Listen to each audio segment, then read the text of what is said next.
Welcome back students. पिछले lecture में हम डिस्कस कर रहे थे और हमने स्टार्ट कर दिया था मीन फील्ड अप्रॉक्सीमेशन, और मैंने ये बताने की कोशिश की थी कि हार्ट्री-फॉक अप्रॉक्सीमेशन को भी आप मीन फील्ड अप्रॉक्सीमेशन के तौर पे ट्रीट कर सकते हैं। मीन फील्ड अप्रॉक्सीमेशन की जो बुनियादी फ़िलासफ़ी है वो ये है कि आप ऑपरेटर्स को उनकी एक्सपेक्टेशन वैल्यूज से रिप्लेस कर देते हैं, सम ऑफ द ऑपरेटर्स। तो उससे ये होता है कि आपका सिस्टम जो कि बेसिक जो आपका सिस्टम का हैमिल्टोनियन है, जो कि टू बॉडी इंटरेक्टिंग हैमिल्टोनियन है, वो वन बॉडी हैमिल्टोनियन में कन्वर्ट हो जाता है, और उसको फिर आप जो है डायगनलाइज कर सकते हैं, यानी कि उसकी एनर्जी, सिस्टम की एनर्जी आइगन वैल्यूज़ और आइगन स्टेट्स वगैरह आप डिटरमिन कर सकते हैं। तो बुनियादी इसके पीछे जो है जो फ़लसफ़ा है मीन फील्ड अप्रॉक्सीमेशन का, वो यही फ़लसफ़ा है कि आप जो है एक एवरेज सेंस में इफ़ेक्ट ऑफ इंटरेक्शंस लेते हैं। तो उसको आप इस तरह भी तस्वर कर सकते हैं जैसे कि ऑपरेटर्स को उनकी एक्सपेक्टेशन वैल्यू से रिप्लेस कर दिया। अब साफ ज़ाहिर है कि जब आप ये अप्रॉक्सीमेशन करते हैं तो ये एक अप्रॉक्सीमेशन है, और इस अप्रॉक्सीमेशन में जिस वक्त आप ऑपरेटर्स को एक्सपेक्टेशन वैल्यू से रिप्लेस कर रहे हैं, उनकी एक तरह से क्लासिकल वैल्यू से रिप्लेस कर रहे हैं, तो कुछ क्वांटम इफ़ेक्ट्स जो हैं इसमें इग्नोर होते हैं, जिस पे हमें नज़र रखनी पड़ती है कि जो हमारी मीन फील्ड थ्योरी है उसको फिर हमें कंपेयर करना पड़ेगा एक्सपेरिमेंटल रिजल्ट से, या कोई और रिफाइंड ज़्यादा थ्योरी हो या कंप्यूटेशनल वर्क हो कि ये जो रिज़ल्ट्स हैं ये सही रिज़ल्ट्स हैं या नहीं। मगर एज अ फर्स्ट स्टेप किसी इंटरेक्टिंग प्रॉब्लम को अगर आप सॉल्व करना चाहते हैं तो as a first step this is a very very powerful technique. तो उसमें बेसिकली यही मैंने पिछली दफ़ा मेंशन किया था कि ये इस किस्म की टू बॉडी टर्म्स हैं, और आप जब ये इस तरीके से ऑपरेटर्स जो ए और बी ऑपरेटर्स आ रहे हैं उनको expectation value and fluctuation about the average से रिप्लेस करते हैं, तो ultimately when you do all this exercise what you find is that you obtain a mean field Hamiltonian, जिसमें आपके पास वन बॉडी टर्म्स ही रह गई हैं। हर टर्म के अंदर आपके पास सिंगल ऑपरेटर आ रहा है, या ए आ रहा है या बी आ रहा है। जो साथ जो चीज़ मल्टीप्लाई हो रही है वो ऑपरेटर नहीं है बल्कि एक नंबर है, एक्सपेक्टेशन वैल्यू है। जैसे यहाँ पे ए की एक्सपेक्टेशन वैल्यू है, यहाँ पे बी की एक्सपेक्टेशन वैल्यू है, और ये भी प्रोडक्ट ऑफ एक्सपेक्टेशन वैल्यूज़ हैं जो कि एक कांस्टेंट नंबर ही बन जाता है। तो इस तरीके से आपका जो टू बॉडी हैमिल्टोनियन था जिससे आप स्टार्ट ले रहे थे, जो मेजॉरिटी ऑफ द केसेस में आप सॉल्व नहीं कर सकते, आपने अप्रॉक्सीमेशन में, मीन फील्ड अप्रॉक्सीमेशन में, उसको जो है वन बॉडी ऑपरेटर की फॉर्म दे दी। हर टर्म में सिंगल ऑपरेटर आ रहा है, और अब ये इस फॉर्म में आ गया है जिसको आप अब सॉल्व कर सकते हैं। तो ये बुनियादी इसकी है।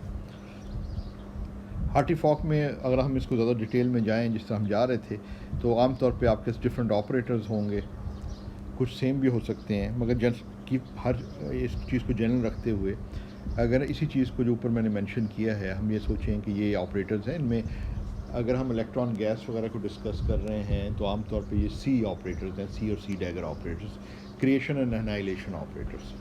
तो ये वन बॉडी टर्म है जिसमें एक क्रिएशन और एक एनाइलेशन ऑपरेटर आ रहा है। ये टू बॉडी टर्म है जिसमें दो क्रिएशन और दो एनाइलेशन ऑपरेटर्स आ रहे हैं। और जो ये मीन फील्ड या हार्ट्री-फॉक अप्रॉक्सीमेशन है, उसका मतलब ये है कि हम इन जो टू बॉडी टर्म को लेंगे, वन बॉडी टर्म तो हमारे लिए मसला नहीं है, जो टू बॉडी टर्म है जो कि इंटरेक्शंस को रिप्रेजेंट कर रही है, उसको हम फैक्टराइज करेंगे, और फैक्टराइज जो होगा वो ऑल पॉसिबल फैक्टराइजेशंस होंगी। और उसमें ऑल पॉसिबल फैक्टराइजेशन में हमने करना बेसिकली ये होगा कि अगर हमारा सिस्टम ऐसा है जिसमें नंबर ऑफ़ पार्टिकल्स चेंज नहीं हो रहे, वो एक total number of particles constant है, जैसे कि जनरली हमारे सिस्टम्स में होता है, सिवाय कुछ केसेस ऐसे होंगे जिनको भी मैं मेंशन नहीं करता। जैसे चलें मेंशन कर देते हैं, जिसमें आपके पास सुपर फ्लूइड, जैसे सुपर कंडक्टर्स हो सकते हैं, वहाँ नंबर कंजर्वेशन नहीं है। तो उसके अलावा जो सिस्टम्स हम डील कर रहे हैं, जैसे कि जेलियम मॉडल है मेटालिक फेज़ का, मेटालिक स्टेट का, तो वहाँ नंबर कंजर्वेशन है। तो आपको जो इनको फैक्टराइज़ करना है तो इस तरीके से फैक्टराइज़ करना है कि आप एक क्रिएशन और एक एनाइलेशन ऑपरेटर को इकट्ठा करना है और उसको फिर हमने एक्सपेक्टेशन बना देनी है, उसकी एक्सपेक्टेशन वैल्यू बना देनी है। यानी जब ये एंगुलर ब्रैकेट लगाते हैं इसका मतलब है एक्सपेक्टेशन वैल्यू बन गई है और ये एक नंबर बन गया। तो अब आपके पास ये हर टर्म को आप देखें तो ये अब जो है ये वन बॉडी टर्म्स बन गई, एक क्रिएशन और एक एनाइलेशन ऑपरेटर है, जबकि ये टू बॉडी टर्म थी, दो क्रिएशन और दो एनाइलेशन थे। तो ये आपको जो है एक वो मिलता है इससे एडवांटेज, और यही पर्पज़ है इस मीन फील्ड थ्योरी का। अच्छा, अब ये जो फैक्टराइजेशन आप कर रहे हैं इसमें ये चीज़ का ख्याल रखना होता है कि जब आप दो ऑपरेटर्स को एक दूसरे के साथ लेकर आते हैं और इनको एक्सपेक्टेशन में कन्वर्ट करते हैं, तो जो आपने सोचा कि जी मैं ये फैक्टराइजेशन करूँगा, यानी इन दोनों को इकट्ठा करूँगा और इनको एक्सपेक्टेशन करूँगा, फिर जितने भी क्रिएशन है हर एनाइलेशन के साथ करना है। मगर जब साथ आप लेकर आएंगे तो ये ख्याल रखना है कि ये फर्मियोनिक ऑपरेटर्स हैं।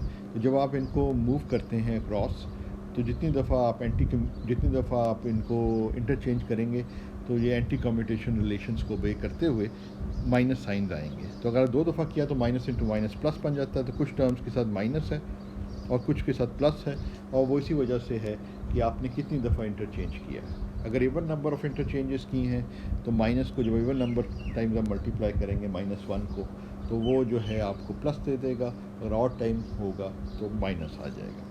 तो ये बस एक बुनियादी चीज़ है। तो एसेंशियल फैक्टराइजेशन जो है आपके पास ये आ जाती है for any two body term. तो जब भी आपके पास कोई इंटरेक्टिंग सिस्टम है और उसको आप जो है वो मीन फील्ड अप्रॉक्सीमेशन में उसको स्टडी करना चाहते हैं तो ये वाली फैक्टराइजेशन जो है वो अप्लाई होगी। अच्छा, अब ये जो रिज़ल्ट है मैंने जिस तरह पिछला मेंशन किया था, ये एक बड़ा एक जनरल और इम्पॉर्टेंट थ्योरम है क्वांटम फील्ड थ्योरी का, क्योंकि ये सारी क्वांटम फील्ड थ्योरी टेक्निक्स हैं, तो उसमें थ्योरम विक्स थ्योरम कहलाता है। तो ये एक तरह से हम विक्स थ्योरम ही इधर अप्लाई कर रहे हैं विदाउट एनी जस्टिफिकेशन, ठीक है ना। विक्स इधर हमने जस्टिफाई तो इसी तरह किया है कि जिस तरह इधर हमने जस्टिफाई किया है कि आप कोई भी ऑपरेटर है उसको उसकी एक्सपेक्टेशन प्लस फ्लक्चुएशन की टर्म्स में लिख सकते हैं, और वहाँ से जब हमने फ्लक्चुएशन वाली टर्म्स को इग्नोर किया, जो प्रोडक्ट वाली फ्लक्चुएशन वाली टर्म्स हैं उनको जब इग्नोर किया, तो आपके पास ये इस किस्म का मीन फील्ड हैमिल्टोनियन आ। ये हमारी बेसिक जस्टिफिकेशन है जो कि यहाँ भी वर्क करती है, इधर भी वर्क करती है और पीछे भी, जो मैंने दिखाने की कोशिश की। मगर एक अगर आप फॉर्मली मैथमेटिकली इसको देखें, जो मेरा पहले इरादा था कि अगर हम इस स्टेज पे पहुंच जाते तो मैं विक्स थ्योरम डिस्कस करना चाह रहा था, मगर अभी तो फिर टाइम की कमी है तो इसलिए विक्स थ्योरम को डिस्कस नहीं कर रहे। मगर आपको पता होना चाहिए कि अगर हम फॉर्मली देखें इस किस्म का जो स्ट्रक्चर बन रहा है ना, कि ये जो हैमिल्टोनियन था, ये पूरा हैमिल्टोनियन, इसको जब हम इस फॉर्म में इस वजह से लिख सकते हैं कि अगर हम मैथमेटिकल और फॉर्मल इसका प्रूफ अगर हासिल करना चाहें तो वो हमें विक्स थ्योरम से मिलता है। जियान कार्लो विक्स ने ये सबसे पहले थ्योरम दिया था, और ये जो है आप इस किस्म की इंटरेक्टिंग, या जिसे आप कह सकते हैं कि 4 ऑपरेटर्स वाली टर्म्स को 2 ऑपरेटर वाली टर्म्स में रिड्यूस कर लेते हैं, जिसको हम कई दफ़ा 4 पॉइंट कॉरेलेशन फंक्शन को कहते हैं कि 2 पॉइंट कॉरेलेशन फंक्शन में रिप्लेस कर दिया। और साफ ज़ाहिर है कि इसकी बहुत बड़ी यूटिलिटी है, क्योंकि एक प्रॉब्लम जो आप पहले सॉल्व नहीं कर सकते थे, आप किसी ख़ास अप्रॉक्सीमेशन में कम से कम आप उसे सॉल्व कर सक रहे हैं। अच्छा जी, फिर हमने ये बात की थी कि फिर हमने ये बात की थी कि हम इसको अप्लाई करेंगे इंटरेक्टिंग इलेक्ट्रॉन गैस के लिए। तो हम इंटरेक्टिंग इलेक्ट्रॉन गैस का जो बेसिकली जो हमारा गैलियम मॉडल है मेटेलिक स्टेट का, उसको भी हम ट्रीट करने लगे हैं Hartree-Fock at the mean field approximation, जो हार्ट्री-फॉक की फॉर्म है उसको हम अप्लाई करेंगे, और हम देखेंगे कि जो हमने पहले रिज़ल्ट्स हासिल किए हैं, जो फर्स्ट ऑर्डर पर्टर्बेशन थ्योरी वाले रिज़ल्ट्स थे, वो हमें इधर भी मिल जाते हैं।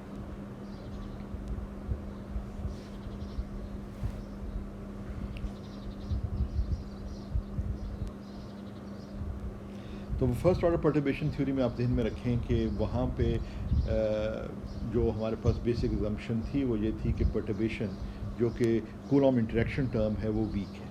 तो वो परटर्बेशन थ्योरी का अगर इस्तेमाल करना है तो वो अजम्पशन बड़ी इंपॉर्टेंट है। और हमने फिर वो अजम्पशन को जस्टिफाई भी किया था कि अगर R S goes to zero limit, high density limit में जो पोटेंशियल एनर्जी टर्म है वो काइनेटिक एनर्जी की टर्म की निस्बत स्मॉल हो जाती है, तो फिर हम परटर्बेशन थ्योरी का इस्तेमाल कर सकते हैं उस रिजीम में। यहाँ पे हम कोई परटर्बेशन थ्योरी इस्तेमाल नहीं कर रहे मीन फील्ड अप्रॉक्सीमेशन में, मगर हम एक और अप्रॉक्सीमेशन कर रहे हैं कि हम ऑपरेटर्स को उनकी mean value, sum of the operators जो हैं ऐसे हैं जिनको उनकी मीन वैल्यू से रिप्लेस कर रहे हैं या एक्सपेक्टेशन वैल्यू से रिप्लेस कर रहे हैं। तो हम जो इफेक्ट है, एवरेज इफेक्ट जो है, हम एक तरह से हासिल कर रहे हैं। तो ये उस लिहाज से ज़्यादा जनरल है कि you are not making any assumption about the perturbation. आप ये नहीं कह रहे कि वो वीक है, मगर ये आप अज्यूम कर रहे हैं कि फ्लक्चुएशंस अबाउट द मीन जो हैं वो स्मॉल हैं। तो यहाँ उस सेंस में दो डिफरेंट अप्रॉक्सीमेशंस देख सकते हैं, मगर इस केस में जेलियम मॉडल के लिए you get the same result both ways. तो लेट्स प्रोसीड और हम देखते हैं कि इसमें हमें क्या कुछ आगे हासिल होता है। तो अभी हम वही जो हमने इधर फैक्टराइजेशन की है ना, जिसमें c dagger, d dagger, e f जो है, बेसिकली इस टर्म को तो हमने ये बेसिक हैमिल्टोनियन है मेटेलिक स्टेट का इन द जेलियम मॉडल। ये काइनेटिक एनर्जी टर्म है और ये पोटेंशियल एनर्जी टर्म है, और ये हम इस कोर्स में बहुत दफ़ा देख चुके हैं। अब क्योंकि ये वन बॉडी टर्म है, एक क्रिएशन और एक एनाइलेशन ऑपरेटर है, ये एनाइलेट करता है इलेक्ट्रॉन इन स्टेट के with spin projection sigma. This is creating an electron in state K with momentum h bar k in states with spin sigma। और ये आपके वो ऑपरेटर्स हैं। अगर आप मीन फील्ड के तौर पे देखना चाहें तो ओरिजिनल हैमिल्टोनियन में ये ऑपरेटर्स हैं। इधर आप आइडेंटिफाई कर सकते हैं ए कौन क्या है, बी क्या है, सी क्या है, डी क्या है, ई एफ क्या है। और क्योंकि ये पहले भी हम डिस्कस कर चुके हैं कि इसको एग्जैक्टली सॉल्व नहीं किया जा सकता इंटरेक्शन टर्म की वजह से, तो अब हम इसको प्रॉब्लम को जो है सॉल्व करेंगे at the mean field level. तो मीन फील्ड अप्रॉक्सीमेशन का हम सहारा लेंगे। तो फिर हमें ये करना है कि यहाँ ये फैक्टराइजेशंस करनी। तो ये सिंपल हो गया क्योंकि हमारे पास ये जनरल फॉर्म में हमने लिखा हुआ है। तो यहाँ पे अगर आप सी डी ई एफ इनको समझ लें तो फिर आप डायरेक्टली ऊपर वाली इस एक्सप्रेशन को अप्लाई कर सकते हैं इस हैमिल्टोनियन के ऊपर। तो वही हम करने लगे। तो ए डैगर बी वाली जो टर्म है पहली वाली, वो वैसे की वैसी रहेगी, ये वाली टर्म, और बाकी टर्म्स को हम फैक्टराइज करें जो कि टू बॉडी टर्म है, उसी को हम मसला है ट्रीट करने का, और उसको हम फैक्टराइज करने लगे। तो ये बाय एडिशनल टर्म्स में डाल रहा हूँ। ये पहली फैक्टराइजेशन जो है वो ये वाली है, सी डैगर एफ डी। तो ये हमने यहाँ पे कर ली, और अब हम इसी तरीके से आगे बढ़ते चले जाते हैं।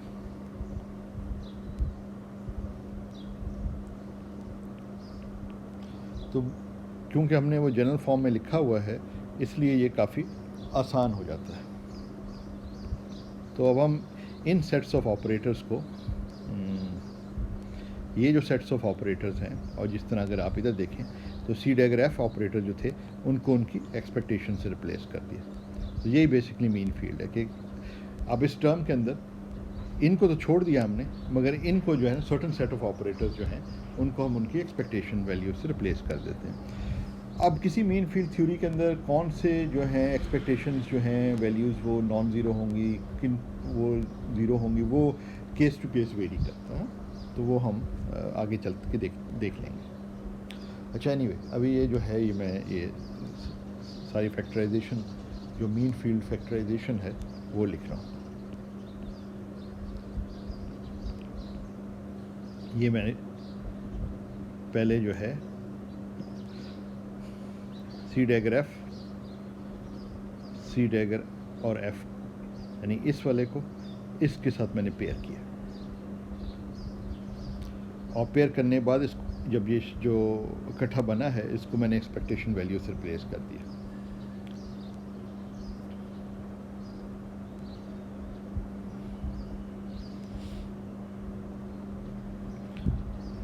ठीक है जी।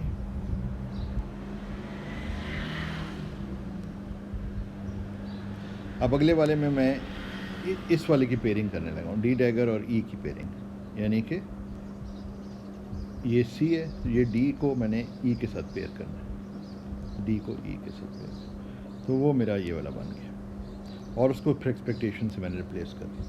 ये मैं बेसिकली जो है वो कर रहा हूँ।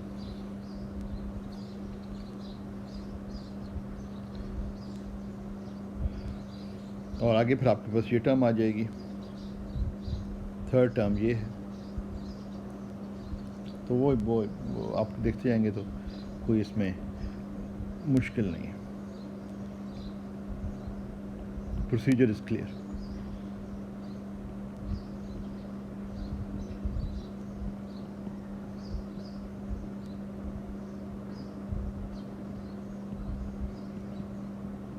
इसमें दोनों एक्सपेक्टेशन आ जाती है, ठीक है ना, डबल काउंटिंग को अवॉइड करने के लिए इसमें इस फॉर्म में आ जाती है, ये जो वाली टर्म है ना। अच्छा, अब हमने ये वाला कर लिया, यानी ये पहली 3 टर्म्स को कर दी, यानी जिनको हम हार्ट्री-फॉक अप्रॉक्सीमेशन में हार्ट्री टर्म कहते हैं। ये जो टर्म्स हैं ये हार्ट्री टर्म्स कहलाती हैं। अब हम फॉक टर्म्स पे आ रहे हैं। इनको कई बार डायरेक्ट टर्म्स भी कहा जाता है और इनको एक्सचेंज टर्म्स भी कहा जाता है। या हम ये एक्सप्रेशंस इस्तेमाल करते रहे हैं इनके लिए।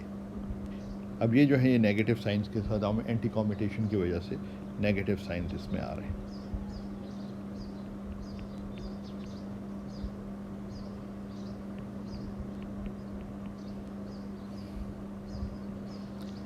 तो यही हम पेयरिंग कर रहे हैं।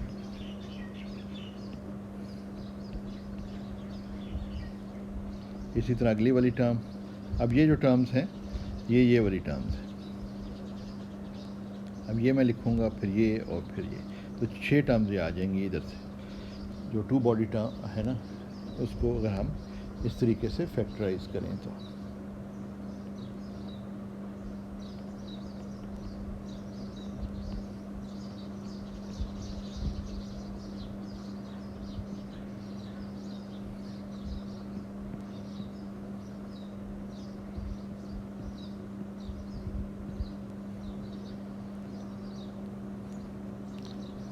और फिर हमारे पास आखिरी जो टर्म है जिसमें दोनों एक्सपेक्टेशन वैल्यूज हैं, बेसिकली वो कांस्टेंट ही है, because they are just numbers, they are no longer operators.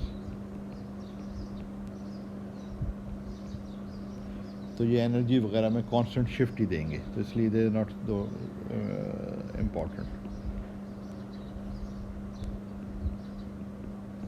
Unless you want to find the total energy.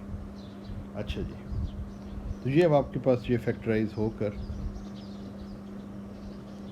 आपके पास ये जो है ये हैमिल्टोनियन, अब जो है ऊपर वाला ये हैमिल्टोनियन था और ये वाला जो हैमिल्टोनियन है ये हार्ट्री-फॉक आप कह लें, मीन फील्ड कह लें, आपकी मर्ज़ी है। तो ये आप देख रहे हैं कि यहाँ से हमने स्टार्ट किया था, ये एग्जैक्ट हैमिल्टोनियन था, और ये वाला जो है ये अप्रॉक्सीमेशन है जिसमें हमने ये फैक्टराइजेशन की, हार्ट्री-फॉक या मीन फील्ड अप्रॉक्सीमेशन का इस्तेमाल किया।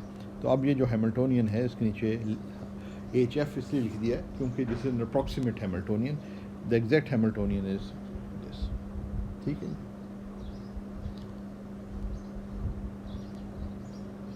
अच्छा, अब आप बेसिकली ये जानते हैं कि इनमें एक्सपेक्टेशन वैल्यूज़ को आपने वैल्यूएट करना है बेसिकली, ठीक है ना। ये जो एक्सपेक्टेशन वैल्यूज़ आ रही हैं इनको वैल्यूएट करना है और इनमें ये ख्याल रखना है क्योंकि ये आप गैलियम मॉडल से डिस्कस करते हैं। अब आपकी एक्सपेक्टेशन वैल्यूज़ कौन सी होंगी, जैसे मैंने कहा वो नॉन ज़ीरो कौन सी होंगी वो डिपेंड करेगा प्रॉब्लम टू प्रॉब्लम, आपके सिस्टम की जो सिमेट्रीज़ हैं और जो सिस्टम की प्रॉपर्टीज़ हैं उन पे डिपेंड करेगा। अब हमारा जो सिस्टम है उसमें 2 इम्पॉर्टेंट चीज़ें हैं कि सिस्टम जो है वो ट्रांसलेशनली इनवेरिएंट है, क्योंकि कूलॉम इंटरेक्शन भी ट्रांसलेशनली इनवेरिएंट है और ये यूनिफॉर्म सिस्टम है, तो इसमें ट्रांसलेशनल इनवेरिएंस है और साथ साथ स्पिन रोटेशनल इनवेरिएंस भी है। तो वो इसलिए इम्पॉर्टेंट है क्योंकि जब आप ये एक्सपेक्टेशन वैल्यूज डिटरमिन करें ड्यू टू ट्रांसलेशनल इनवेरिएंस, ये हम पहले भी डिस्कस कर चुके हैं, ट्रांसलेशनल इनवेरिएंस, क्योंकि अगर कोई मैग्नेटिक फील्ड वगैरह आपने लगाया होता तो फिर ये हो सकता है स्पिन अप और स्पिन डाउन की एनर्जीज में फ़र्क होता, यहाँ पे कोई फ़र्क नहीं है। And spin rotation invariance and spin rotation invariance, यानी ये दोनों सिमेट्रीज मौजूद हैं हमारे सिस्टम में और वो हमें हेल्प करती हैं ये एवेल्यूएट करने में एक्सपेक्टेशन वैल्यूज़ जो आ रही हैं। तो उसमें खसूसियत फिर ये क्या आ जाती है कि ये जो आपके पास इस तरह की जो एक्सपेक्टेशन है ये नॉन ज़ीरो सी सूरत में होंगी कि अगर ये पी और क्यू और सिग्मा प्राइम जो है वो बराबर हो, ठीक है ना। यानी इसमें मोमेंटम की कॉन्जर्वेशन भी है ट्रांसलेशन इनवेरिएंस की वजह से और स्पिन रोटेशन इनवेरिएंस की वजह से इसमें जो है वो स्पिन कॉन्जर्वेशन भी है। तो इसका मतलब है कि इसमें सिर्फ जो ऊपर वाली एक्सपेक्टेशन वैल्यूज़ हैं जो भी जिसमें पी क्यू जो भी हो, के प्लस क्यू हो, जो भी चीज़ है, ये तो वैसे लेबल लगा दिए। चलें इसके लेबल्स बदल देते हैं ताकि आप लोगों को वो ना समझेंगे ऊपर जो क्यू है वो ये है। तो मैं इसको एल सिग्मा कह देता हूँ और एम सिग्मा प्राइम कह देता हूँ और यहाँ पे मैं कह देता हूँ एल एम, ठीक है ना। तो जो भी मोमेंटम लेबल्स हैं वो दोनों भी सेम होने चाहिए ताकि मोमेंटम कॉन्जर्वेशन को रिप्रेजेंट कर रहे हैं वो, और जो स्पिन है लेबल्स हैं वो भी सेम होने चाहिए। स्पिन अप है तो स्पिन अप ही होना चाहिए क्योंकि ये ऐसी इंटरेक्शन है जो कि कूलॉम इंटरेक्शन जो कि मोमेंटम को भी कंजर्व करती है और स्पिन को भी कंजर्व करती है। अच्छा जी, और ये एक इंटरेक्शन है हमारे सिस्टम के अंदर जो कि सेकंड टू बॉडी टर्म जो है वो कूलॉम इंटरेक्शन ही को रिप्रेजेंट कर रही है। अच्छा, अब इसका मतलब ये हुआ कि इसमें इसी से हमें बहुत बड़ी ये जिसे कह सकते हैं कि एडवांटेज मिल रहा है कि अब आप देखेंगे कि इन एक्सपेक्टेशन वैल्यूज़ के अंदर जिस तरह ये एक्सपेक्टेशन वैल्यू है मिसाल के तौर पर, इसको अगर हमने एवेल्यूएट करना है तो हमें पता है कि ये नॉन ज़ीरो उसी सूरत में होगा अगर ये जो लेबल है के प्लस क्यू ये के बराबर हो। तो ये फिर फोर्स क्या कर रहा है, के प्लस क्यू जब के के बराबर हो तो इसका मतलब ये हुआ कि क्यू जो है वो ज़ीरो होगा। और इसी तरह इस वाली एक्सपेक्टेशन में देखें तो के प्राइम माइनस क्यू जो है वो के प्राइम के बराबर होना चाहिए, तो ये Q is equal to zero हो जाएगा। तो अब आपको कुछ याद आ रहा है पुराना कि ये जो डायरेक्ट टर्म्स हैं या हार्टरी टर्म्स हैं इनमें जो कंडीशन आ रही है नॉन ज़ीरो होने की वो ये है कि क्यू ज़ीरो, और ये वाली टर्म जो है जिस तरह हमने पहले भी देखा ये जो आयन बैकग्राउंड की टर्म्स हैं उनके साथ ये कैंसिल हो जाता है, ठीक है ना। तो हार्टरी टर्म के अंदर ये कंडीशन आ रही है। अच्छा, और तो ये हार्टरी टर्म्स है ना, इनमें ये कंडीशन आ रही है कि क्यू जो है वो ज़ीरो होना चाहिए इन पहले तीन टर्म्स में। तो ये एक्सपेक्टेशन वैल्यू तभी नॉन ज़ीरो होगी अगर क्यू ज़ीरो हो, तो वरना फिर ये ज़ीरो हो जाएगा। तो q is equal to zero condition आ गई। अब फॉक टर्म्स को देखें तो इनमें ये कंडीशन है, यानी ये वाली कंडीशन तो इन पे भी होल्ड करती है। तो इसमें अगर लेबल सेम होने हैं तो उससे ज़ाहिर ये हो रहा है कि क्यू जो है वो k prime minus k plus q has to be equal to के prime, that means q is equal to के प्राइम माइनस के। तो ये यहाँ पे ये कंडीशन है। तो इसका मतलब ये कि इससे ये जाहिर हुआ कि हार्टरी टर्म्स में जो नॉन ज़ीरो अगर होगी तो Q is equal to zero वाला आ गया, और जो फॉक टर्म्स हैं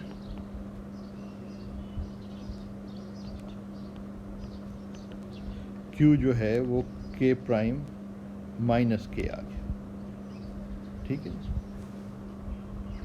अब ये आप देख रहे हैं कि ये वही हमारे पास उसी किस्म की के फैक्टराइजेशन के बाद इस अप्रॉक्सीमेशन में भी हमारे पास वही उसी किस्म के रिजल्ट्स आ रहे हैं जो हमारे पास पहले थे। तो कंसिस्टेंट चीज़ें चल रही हैं, ठीक है जी। और ये वाली एक्चुअली टर्म जो है this terms will cancel actually with the background ion terms। जो हमारे पास यूनिफॉर्म बैकग्राउंड है ना आयंस का, उनकी टर्म जो हम इंक्लूड करें इंटरेक्शन में, जिस तरह हमने देखा भी था अपने लेक्चर्स में, तो ये उससे कैंसिल हो जाएंगी। तो बेसिकली हमारे पास जो है यही टर्म बचेगी जो कि फॉक टर्म्स है, जैसे कि हमने वहाँ पे भी देखा। तो अगर हम हैमिल्टोनियन को लिखें, हार्टी फॉक जो हमारा हैमिल्टोनियन है उसको हम लिखें तो ये हमारे पास आ जाएगी। पहले तो काइनेटिक एनर्जी टर्म आ गई जो कि h बार स्क्वायर के स्क्वायर ओवर 2m है, सी डैगर के सिग्मा सी के सिग्मा है, प्लस 1 ओवर द वॉल्यूम है, और ये समेशंस हैं के प्राइम सिग्मा सिग्मा प्राइम पे। अब क्योंकि क्यू के ऊपर जो समेशन है वो ख़त्म हो गई, क्योंकि क्यू की सिर्फ एक टर्म सर्वाइव करती है, ठीक है ना। ये समेशंस थी ना इन इंडिसेस के ऊपर, तो क्यू वाली ख़त्म हो गई क्योंकि क्यू की सिर्फ एक ही टर्म सर्वाइव करी जो कि Q is equal to zero है। तो Q is equal to zero अगर आप पुट करें, हाँ इधर मैं थोड़ा मेंशन भी कर दूं कि वी ऑफ क्यू जो है ये भी हम रद्द कर लें कि बार बार लिखने की बजाय 4 पाई ई स्क्वेयर्ड ओवर क्यू स्क्वेयर्ड, ठीक है। ये हमारी बेसिक डेफिनेशन है कि Fourier transform of the Coulomb potential, ये जो है ना ये वी ऑफ क्यू है, ये हम पहले भी कह चुके हैं। तो इधर वी क्यू जो है वो ज़ीरो हो जाएगा, वी ज़ीरो है। वैसे तो ये डाइवर्जेंट टर्म है, इसको कैसे हैंडल करना है, ये डाइवर्जेंट टर्म है क्योंकि ये कैंसिल आउट हो जाती है बाय आयन बैकग्राउंड से, इसलिए this doesn't cause any problem to us, ठीक है ना। तो ये टर्म आ गई। बाकी आपके पास अब हम कर क्या रहे हैं, बेसिकली ये जो हार्ट्री टर्म्स है पहले लिख रहे हैं। ये कांस्टेंट है तो उसको मैं एक अलग इकट्ठे कर दूंगा इन दोनों टर्म्स को, ये दो है ना, ये वाली और ये वाली जो टर्म है, इनमें सिर्फ एक्सपेक्टेशन वैल्यूज़ आ रही हैं, ये कांस्टेंट नंबर्स हैं, तो इनको इकट्ठा कर लेंगे। बाकी ये दोनों टर्म्स आपस में कंबाइन की जा सकती हैं, तो इन दोनों को कंबाइन कर लें तो आप इनको लिख सकते हैं एस सी डैगर के सिग्मा, इसलिए हाफ का फैक्टर ख़त्म हो गया जो पहले था बाहर, सी के सिग्मा, और ये आपके पास सी dagger K prime sigma prime, इसको थोड़ा अच्छी तरह लिख लें।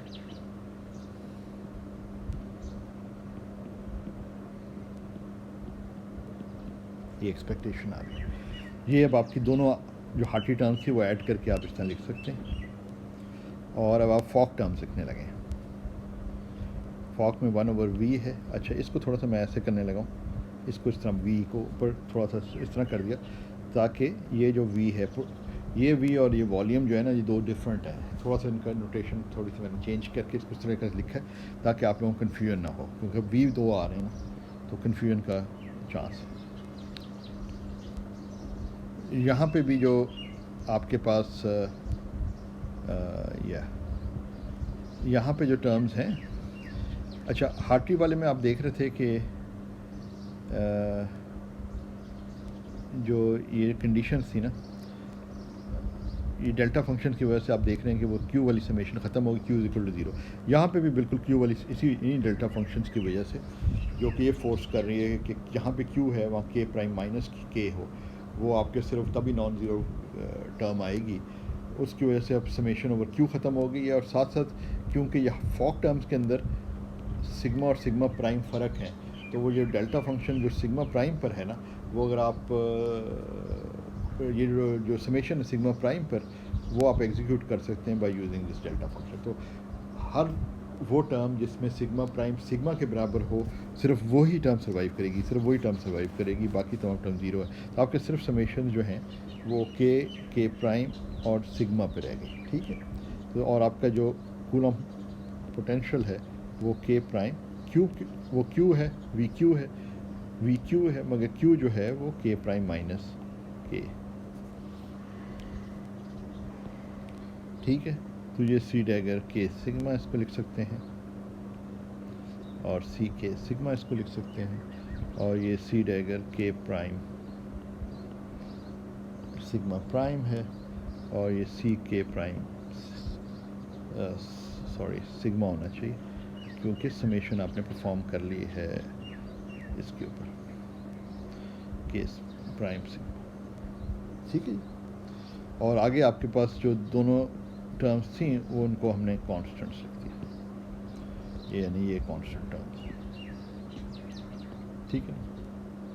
तो ये बेसिक आपका हैमिल्टोनियन अब आपका इस फॉर्म में आ गया। अब इसमें जो है इम्पॉर्टेंट जो चीज़ है वो हम देख सकते हैं कि जो ये पहली वाली टर्म जो है ये तो यूनिफॉर्म बैकग्राउंड के साथ कैंसिल हो जाएगी। तो let's just look at this term for the moment.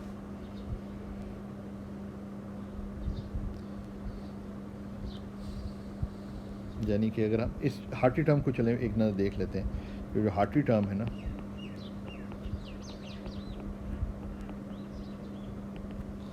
वो है 1/v, या ओके,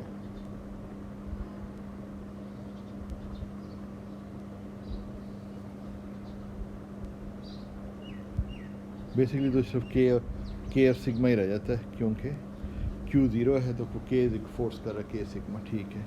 तो ये V 0 आ गया आपके पास, सी डैगर के सिग्मा, सी के सिग्मा, और ये जो आपके पास, हाँ के प्राइम तो है ही, इधर हम उसके साथ लगा देते हैं के प्राइम सिग्मा प्राइम, और इसको हम लिख देते हैं सी dagger K prime sigma prime, सी के सिग्मा प्राइम। तो ये जो समेशन थी के सिग्मा, इसको इधर हम कर दिए क्योंकि ये सिर्फ के डिपेंडेंट है, तो इसको इधर।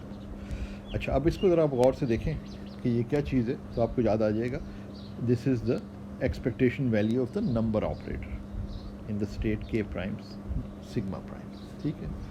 तो आपके पास ये बेसिकली बन गई 1/v के सिग्मा V0 सी डैगर के सिग्मा, सी के सिग्मा,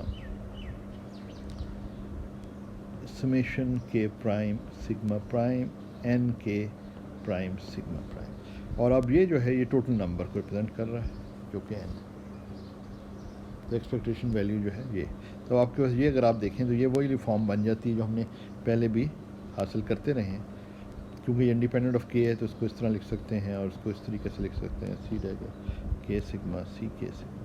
तो ये आपके पास वही पहले जो हमने टर्म्स हासिल की थी, और ये कैंसिल हो जाती है पॉजिटिव बैकग्राउंड के साथ, यूनिफॉर्म पॉजिटिव बैकग्राउंड के साथ।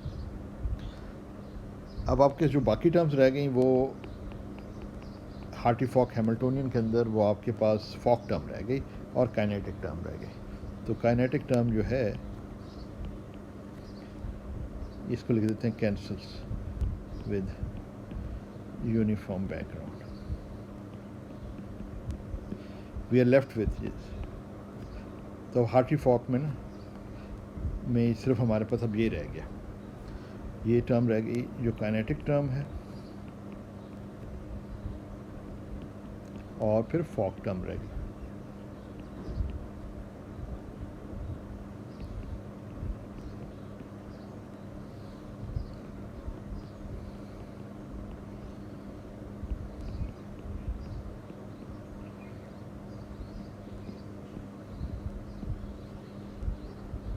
ठीक है जी, तो ये टर्म हमारे पास अब रह गई। अगर हम फॉक टर्म को देखें तो ये हमारे पास नंबर ऑपरेटर आ गया, ये इसको हमने नंबर ऑपरेटर से रिप्लेस कर दिया फॉक टर्म में। Expectation value of the number operator, ठीक है। ये हमारे पास फॉर्म आ गई। इसको अगर हम क्वाजी पार्टिकल एनर्जी के तौर पे अगर हम लें कि ये energy of the quasi particles, तो फिर हम ये लिख सकते हैं इसको कि सिग्मा, अगर हम इस तरीके से लिखें कि ये हार्टी फॉक है,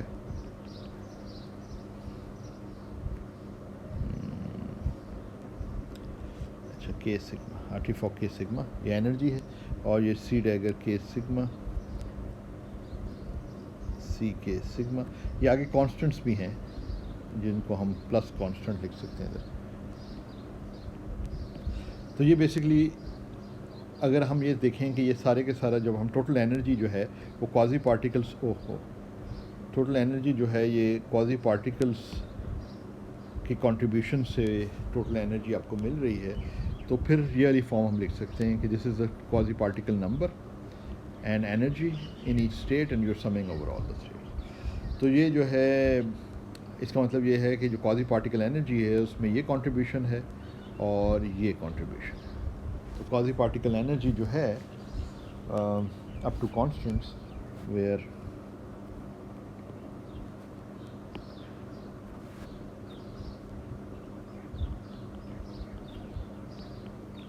के सिग्मा जो है वो है h बार स्क्वेयर्ड के squared over 2m minus 1/v और या माइनस 1/v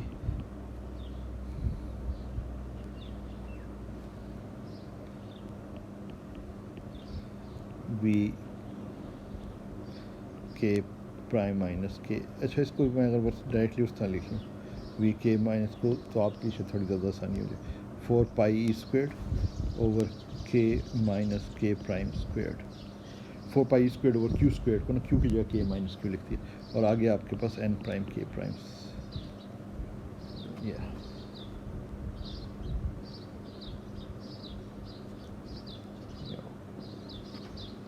अच्छा, वो जो उसकी कॉन्जर्वेशन थी, मैंने गलती से एक चीज़ एक्स्ट्रा लिख दी है, इसको मैं ठीक कर दूँ। ये k प्राइम है यहाँ पे, यस।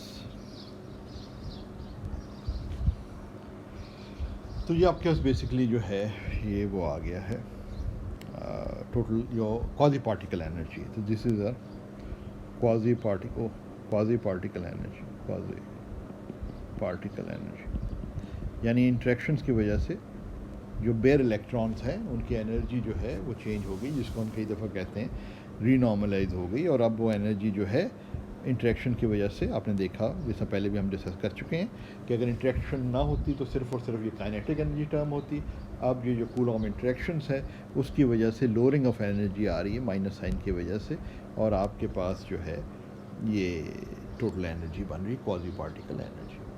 अच्छा, अगर हम जिस तरह हमने पहले किया था इसी मीन फील्ड में, अगर हम हार्ट्री-फॉक एनर्जी मालूम करना चाहें, total energy of the system, तो वो हम डिटरमिन कर सकते हैं। वो हम हार्ट्री-फॉक एनर्जी मालूम कर सकते हैं अगर हम एक्सपेक्टेशन वैल्यू जो है ना हार्ट्री-फॉक स्टेट में लिखें, यानी कि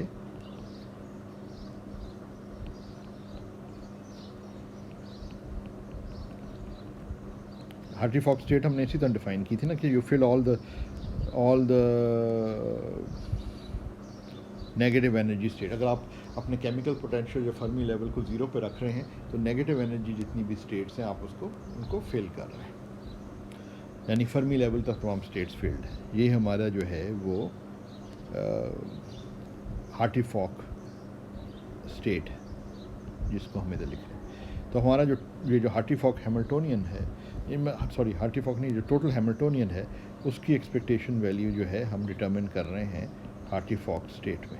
इसको मुझे इस तरीके से लिखना चाहिए था पहले, वरना फिर आपको कन्फ्यूजन होगी। ये बेसिकली है।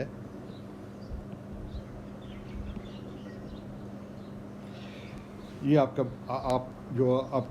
एग्जैक्ट हैमिल्टोनियन है, उसकी expectation value in the Hartree-Fock state. ठीक है जी। तो हार्ट्री-फॉक स्टेट आपका वही फील्ड फर्मी आप लेके चल रहे हैं, जो हमें आपको याद होगा कि all the low lying states are filled and so forth, यानी सिंगल स्लेटेड डिटर्मिनेंट। तो अब आप जो एग्जैक्ट आपका हैमिल्टोनियन है वो एग्जैक्ट हैमिल्टोनियन, ये फैक्टराइजेशन से पहले वाला हैमिल्टोनियन है, ये वाला। तो ये अब आप इधर टर्म बाय टर्म अगर सब्स्टिट्यूट करें तो फिर आप इसको लिख सकते हैं h bar squared k squared over 2m। वो तो सब नंबर है इसलिए इसको बाहर लिख सकते हैं। ये सी डैगर ऑपरेटर्स अंदर आएंगे। ये काइनेटिक टर्म का मैं कंट्रीब्यूशन लिख रहा हूँ। फिर मैं जो हूँ इंटरेक्टिंग टर्म का कंट्रीब्यूशन लिख रहा हूँ, के प्राइम क्यू सिग्मा प्राइम 4 पाई ई स्क्वेयर्ड ओवर क्यू स्क्वेयर्ड, और यहाँ पे आपके पास इसको नीचे लिख लेते हैं, ये expectation value of the 4 operators two creation, ये ऊपर से लिखा है, और सी dagger K prime minus Q sigma, C K prime sigma, C के सिग्मा, और ये हार्ट्री-फॉक स्टेट के अंदर एक्सपेक्टेशन वैल्यू।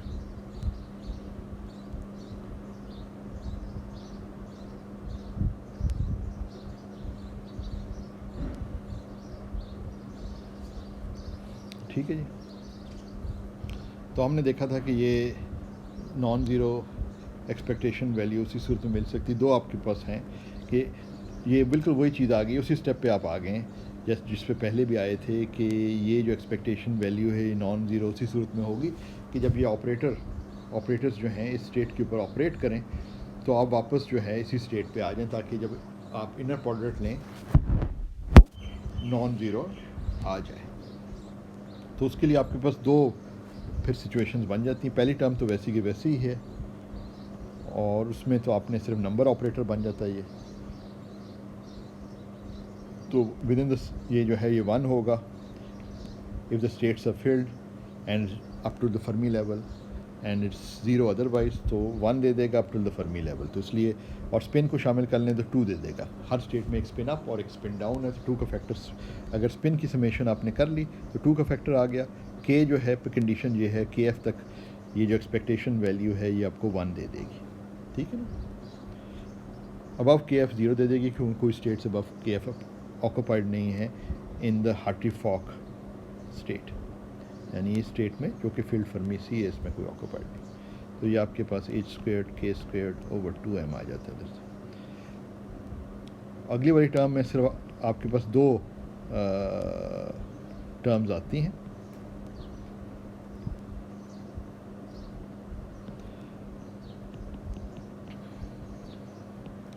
और वो बिल्कुल वही, अगर आप याद करें हमारी पहले वाली डेरिवेशन ही जहाँ से भी दोबारा से शुरू हो गई। सिर्फ बताने का मकसद ये है कि यहाँ पे भी आप उसी तरीके से हासिल कर सकते हैं बाय टेकिंग एज जो फील्ड फर्मी सी, जैसे कि आपने फर्स्ट ऑर्डर पर्टर्बेशन थ्योरी में किया था कि उसमें नॉन इंटरेक्टिंग जो स्टेट थी वो फील्ड फर्मी सी को आपने में एक्सपेक्टेशन डिटर्मिन की थी। बिल्कुल आप वही चीज़ इधर भी कर रहे हैं, तो आपके पास 2 टर्म्स बच जाती हैं।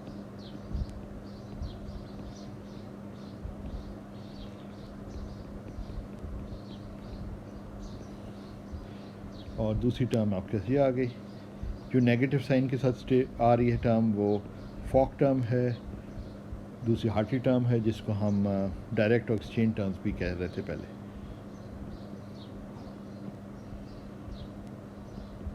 क्यू सिग्मा प्राइम सी के सिग्मा। अच्छा, ऊपर वाला जो है डायरेक्ट टर्म, फिर वही वाली बात आ जाती है कि ये दोनों एक्सपेक्टेशन वैल्यू सिर्फ नॉन ज़ीरो हैं, only non zero for Q is equal to zero, और बैकग्राउंड से कैंसिल हो जाएंगे। और इनमें आपको नज़र आ रहा है कि requires Q is equal to के prime minus K, sigma prime equal to sigma, ये दोनों रिक्वायर्ड होगा तब ये नॉन ज़ीरो आएगी, क्योंकि वरना वो जो स्टेट आपके पास जब ये ऑपरेटर्स इस स्टेट के ऊपर ऑपरेट करेंगे तो फिर आपको एक ऐसी स्टेट दे देंगे जो कि ऑर्थोगोनल होगी इसके साथ, अगर ये कंडीशन सेटिस्फाई ना हो। सिर्फ इस कंडीशन के ऊपर आपको वो मिलेगी। अच्छा, अगर ये कंडीशंस को हम इम्प्लीमेंट करें तो फिर आपके पास जो हार्ट्री-फॉक एनर्जी है वो आपके पास आ जाती है ट्वाइस ऑफ,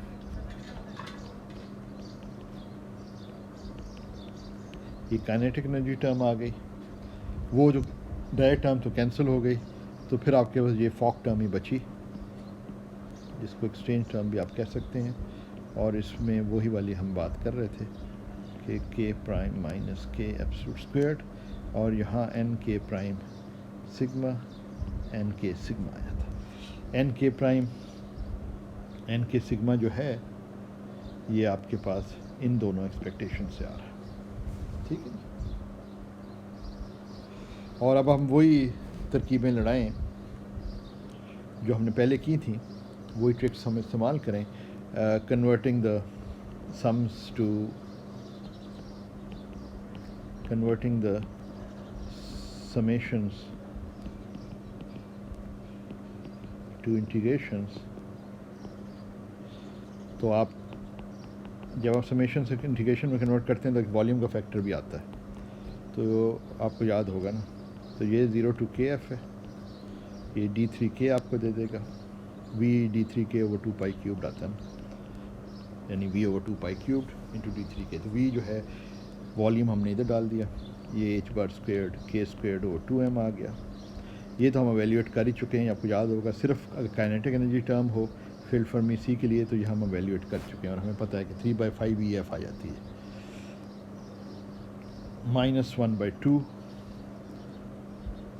यहाँ वॉल्यूम में डाल दिया था T3k, एक वॉल्यूम का फैक्टर यहाँ से कैंसिल हो गया और एक वहाँ पर चला गया। तो 2 समेशंस हैं एक k पे जो कि इंटीग्रेशन में कन्वर्ट हुई है, दूसरी k प्राइम पे जो कि इंटीग्रेशन में कन्वर्ट हुई है।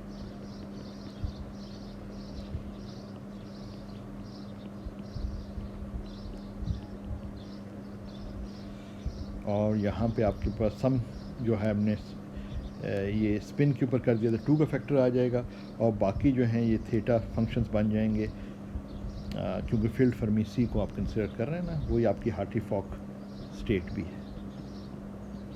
और ये दूसरे वाला एक और थीटा फंक्शन, एक थीटा फंक्शन वहाँ से आ जाएगा एन से, और एक के प्राइम वाले पे और एक के पे। तो इसको अगर हम के प्राइम कह दें तो ये के एफ माइनस के आ जाता है। और अगर आप याद करें तो ये एग्जैक्टली वही पोजीशन है जहाँ पे हम पहुँचे थे फर्स्ट ऑर्डर परटर्बेशन थ्योरी का इस्तेमाल करते हुए, और evaluating the integrals,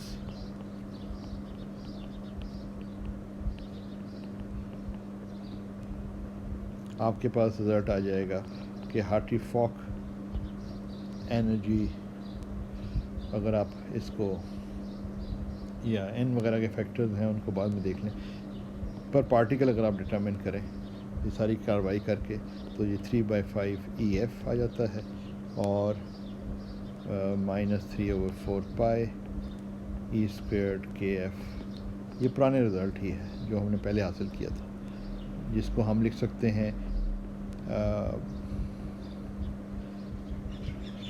electron gas parameter RS की टर्म्स में, रिडबर्ग्स में। तो ये बेसिकली आप एग्जैक्ट वही चीज़ आपके पास दोबारा से आ जाती है by doing the factorization and by using the Hartree Fock approximation, जो आपके परटर्बेशन थ्योरी का इस्तेमाल करके हमने हासिल किया। तो ये कंसिस्टेंसी शो कर रहा है कि ये दोनों तरीके जो हैं आपको कंसिस्टेंटली सही रिज़ल्ट तक पहुंच जाते हैं। तो ये हमने आज के लेक्चर में देखा है कि you get the same results, and we have learned how to apply Hartree Fock factorization, in other words the mean field theory, to the Jellium model of the metallic state.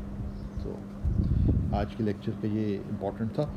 अब जो कल का लेक्चर है वो फाइनल सेमेस्टर का lecture है, और उसमें मैं एक और एप्लीकेशन करूँगा जो कि बेसिकली फेरोमैग्नेटिक या फेरोमैग्नेटिज्म को डिस्कस करूँगा in the mean field approximation. तो वो कल के लेक्चर में, और फिर हमारा ये सेमेस्टर का वो फिर फाइनल लेक्चर होगा। तो आज के इतना ही।